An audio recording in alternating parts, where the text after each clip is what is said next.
Hey guys, this is Tim with Decoding Panels right here on the Codex Station. Be sure to hit the subscribe button and notification bell so you know when we've got this and other great stories coming your way, along with new episodes of the Codex podcast, Breaking the Code, one-shots, mail call, and more. All right, ready? Sit back, relax, and let's do this. All right, guys, we are at the halfway point for Dark Knights of Steel. We have death, betrayal, romance, mystery, and intrigue, all in the last 5 issues. Now, it's been a wonderful read so far and an even better storytelling experience for me to bring to you. As always, here are the credits for this issue. Writing goes to Tom Taylor, artwork to Yasmin Putri, colors to Arif Prianto, and letters once again to Wes Abbott.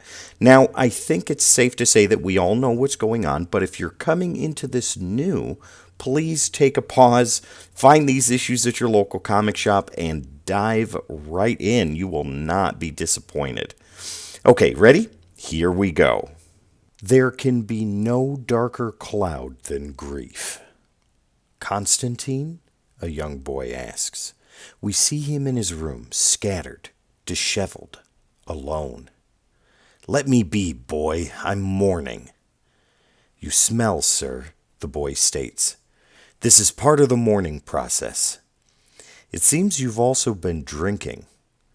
A large part of the mourning process, Constantine says. The coronation is about to start. You must be there. Constantine isn't having any of this.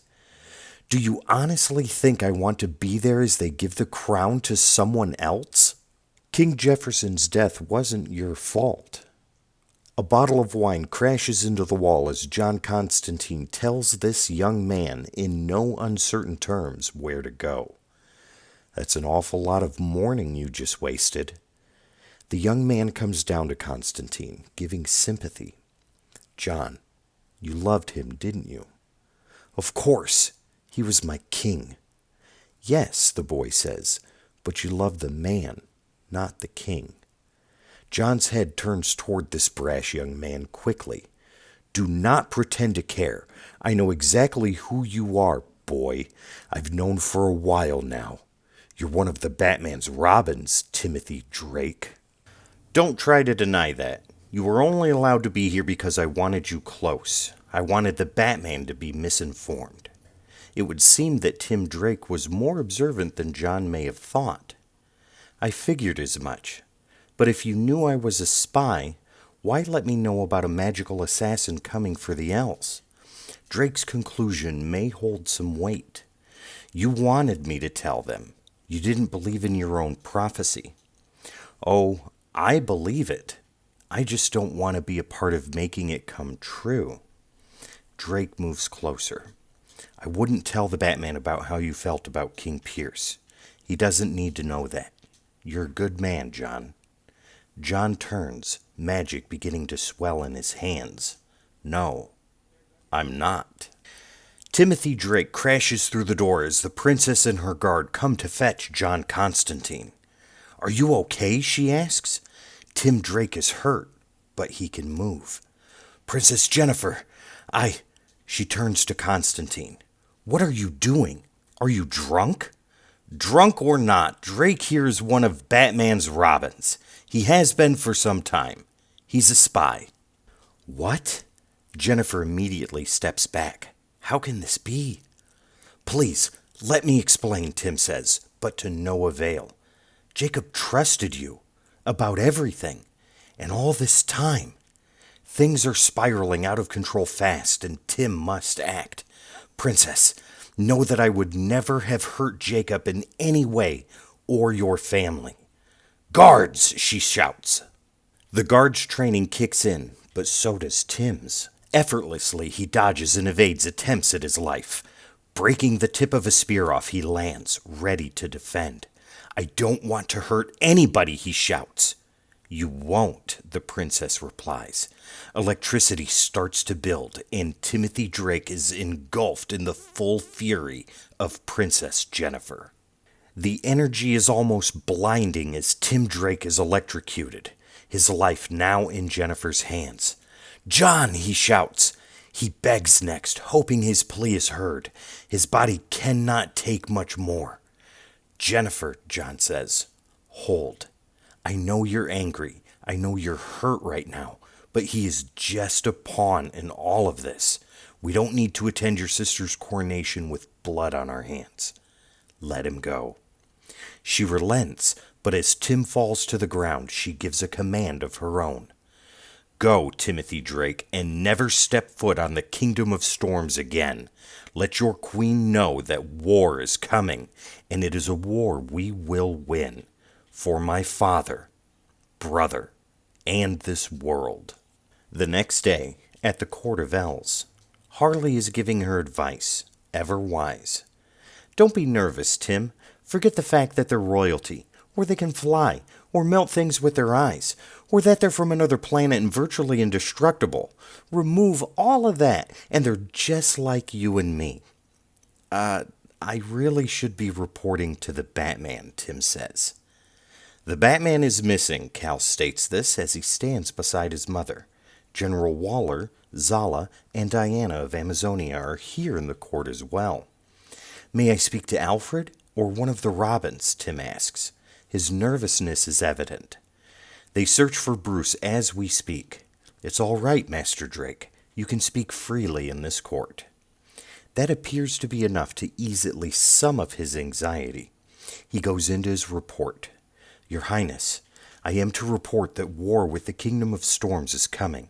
The king, Jefferson, has been killed by Zala Jor-El. Once again, Zala is caught off guard by these accusations." Tim Drake continues. "I can say there was an attack at sea. Everyone on board that I spoke to said the same thing. Zala murdered King Pierce. I manipulated, bribed, even threatened, and the story never changed. Your Majesty, the Pierces are not bad people." General Waller gives Tim a reminder. "Do not defend them here in this court. Remember your allegiance." Tim, however, continues. "They're protecting their family, their people, and this world, and in their eyes, it's to defend against you." "They made up lies about my sister to bring on war," Kal states. "Did they?" Harley says curiously. "Be cautious," the Queen commands. Harley, either through bravery or lack of care, continues to press. "A ship full of people all saying the same thing?" "Harley," Zala says, "I did not do this." Diana brings forth her input. "It doesn't matter the justification. You won't just be going to war with the Kingdom of Storms. My mother and all of Amazonia will stand beside them." "What? Why?" Kal cannot believe this. "They always have," Diana states. "What kind of ridiculous reason is that to justify war?" Kal's irritation is very evident. "My mother and I have had this exact conversation," Diana replies. The Queen stands. "Thank you, everyone. I would like to consider all of this alone." Harley and Tim Drake exit, with Harley telling him, all things considered, it wasn't really that bad. "I'm pretty sure I was a major part in 3 kingdoms going to war." "Well, besides that." With everyone else gone, General Waller remains. "I'd like to be alone," the Queen commands. Waller, however, persists. "I understand completely, my Queen, but consider this. The Amazons will follow Hippolyta into battle against us. Diana is right, so I leave you with this. I don't think the love between Zala and Diana can be shattered.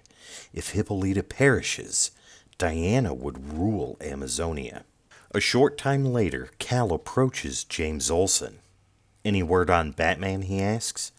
"I'm sorry, but no, Kal. Nothing from the Robins or Alfred either."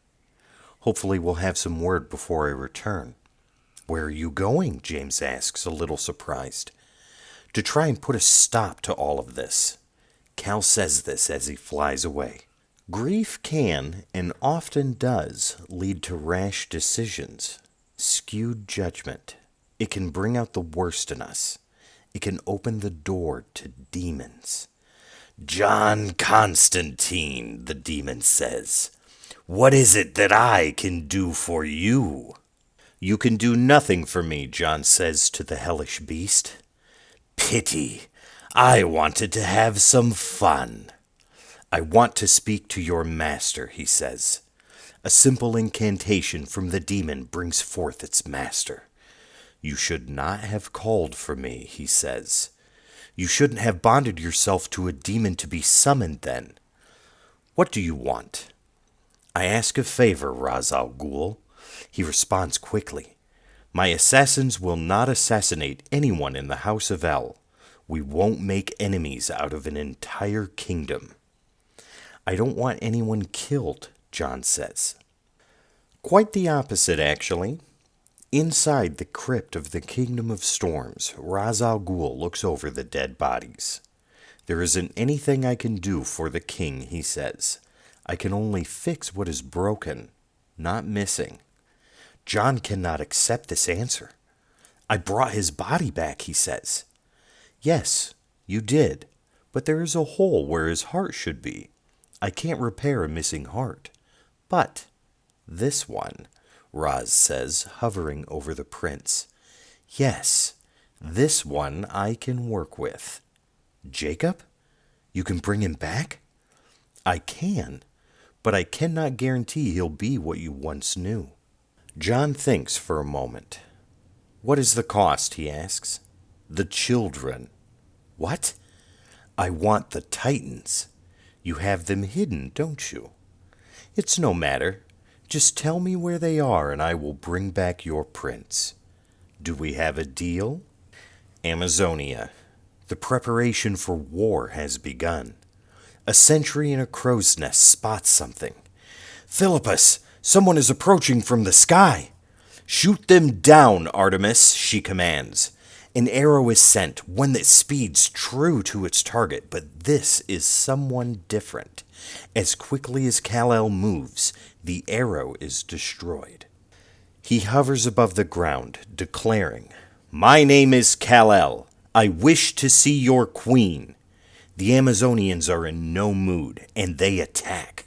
With a fist of steel, the sword is broken. The rest of them begin to engage, but for nothing. Each sword, shield, spear, and arrow bounce or break as Kal-El fends them off.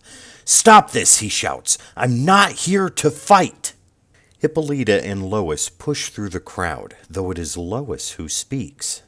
That's funny. For someone who doesn't want to fight, there's an awful lot of it going on right now. I was attacked by a lot, Kal retorts. Hippolyta now speaks. No man is allowed to set foot on these shores. I haven't, Kal says. A technicality isn't really what we meant, Lois replies. You sought me out, Hippolyta says, moving forward. Here I am. Her sword pierces his skin like parchment. The pain and surprise he is now feeling is all new to him. Later, in a chamber void of all but walls and a broken pillar. You awake, spaceman? Lois says. Kal can only let out a whimper of pain. I apologize for the queen, but you know what they say. Give an Amazonian a magical sword and she can solve the world's problems. Does it hurt? Yes, it hurts. It hurts more than anything I've ever felt before in my life. I was trying to keep that to myself, but I'm not exactly doing a very good job. Lois points out his restraints. Yes, well, you figure out that you can't lie, nor can you move. That rope there is holding you. It's very special. But your bravado is noted. She comes down to Kal's level. Kal-El, we haven't had a chance to meet before. I'm Lois. I am, or at least I thought I was, your sister's friend. You have to realize, I've spent years defending your family from Constantine's prophecy because I believe in the truth over tales and superstition. But it's getting harder and harder to do that when your sister murders a child and a king. Kal's next words do ring true, but are filled with anxiety, tension. Lois, bound by this rope, You know I must speak true, and I tell you I could incinerate anyone as easily as I look at them. If you were aiming for any sort of comfort, you miss the mark, Lois says. The point is, Cal says, continuing, I came to speak to the Queen. Nobody in my family wants violence. My sister, Zala, could never harm a child. Lois is skeptical. I'm not so sure that's the truth, but at least you believe that. She begins to ponder. I don't like this. Any of it. The escalation. I get information for Hippolyta, but something is missing. It's almost like there's someone pulling the strings, but I can't figure out who it could be. And I've run out of time. She stands, making her way out. Cal is desperate. You haven't! Tell Hippolyta to wait. There's still time. I'm sorry, spaceman, Lois says. The Amazonian army is already well on its way to the land of El. The war is about to begin.